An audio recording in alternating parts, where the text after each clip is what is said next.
जादुई तोता। एक छोटे से गांव में एक गरीब परिवार रहता था। उस परिवार में रामू और उसकी बीवी सीता उसके बेटे चिंटू के साथ रहते थे। उसी गांव में एक तोता भी रहता था। उसका नाम था रघु। वो किस्मत का धनी था। जहां भी जाता वहां किसी भी चीज की कमी नहीं पड़ती थी। एक दिन रघु उड़ते उड़ते उस गरीब परिवार के घर गया। रघु सोचता है, अरे वाह, लगता है यहाँ आज बहुत अच्छा खाना मिलेगा। मैं पेट भर के खाऊंगा। वो एक कटोरी में रखे अमरूद देखता है। अरे वाह, अमरूद मुझे तो ये बहुत पसंद है। मैं तो इसे पेट भर के खाऊंगा।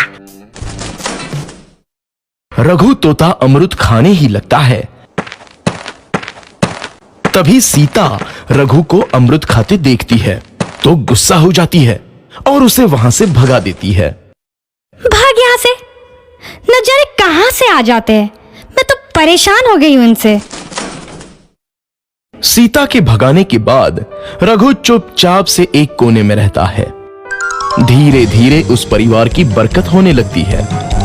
एक दिन रामू और सीता खाना खाते वक्त बातें करते हैं। आजकल हमारी बहुत तरक्की हो रही है, काम भी अच्छा चल रहा है। रामू कहता है। इस पर सीता कहती है, सच कहा, भगवान हमेशा ऐसे ही हम पर मेहरबान रहे। बेटा चिंटू भी कहता है, पिताजी मुझे खिलौना लेके दो ना, मेरे सभी दोस्तों के पास है। रामू कहता है, ठीक है, जरूर लाऊंगा। सीता कहती है, कितने खुश है सब, मेरे परिवार को किसी की नजर ना लगे। एक तरफ ऐसी बातें होती हैं तो दूसरी तरफ रसोई में रघु तोता भी अमरूद खाते रहता है। मजा आया, अमरूद खाया, मजा आया, अमरूद खाया, मजा आया। तभी सीता रसोई में आती है और रघु तोते को अमरूद खाते देख बहुत गुस्सा होती है। सीता रघु को बाहर निकालने के लिए पिंजरे में अमरूद रखती है। रघु जब अमरूद खाने लगता है तो पिंजरे का दरवाजा बंद हो जाता है और वो उसमें फंस जाता है। मुझे बाहर निकालो, मैं यहाँ फंस गया हूँ, मुझे बचाओ। अगले दिन सीता पिंजरा उठाकर बाहर दूर उस रघु को छोड़ देती है। रघु के जाते ही उनके घर आई बरकत धीरे धीरे कम हो जाती है। उन्हें बहुत घाटा होता है। सीता कहती है, ये क्या हो रहा है, अचानक इतना कैसे बदल गया? अभी तक तो सब कुछ अच्छा चल रहा था। रामू कहता है, लगता है भगवान हम पर रूठ गए हैं। चिंटू भी कहता है, लगता है अब मुझे खिलौने भी नहीं मिलेंगे। और वो रोने लगता है और बाहर चला जाता है। कुछ दिन बाद रघु तोता फिर से उस घर में आता है। वापस आया, मैं वापस आया, अब मैं जमकर अमरूद खाऊंगा।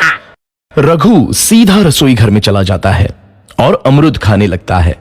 कुछ देर बाद सीता रसोई में आती है और रघु को देख कहती है, एक तो घर में पहले से इतनी दिक्कत चल रही है और ऊपर से ये तोता मुझे और परेशान कर रहा है।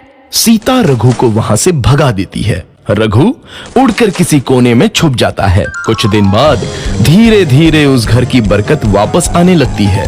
काम भी अच्छे से चलने लगता है।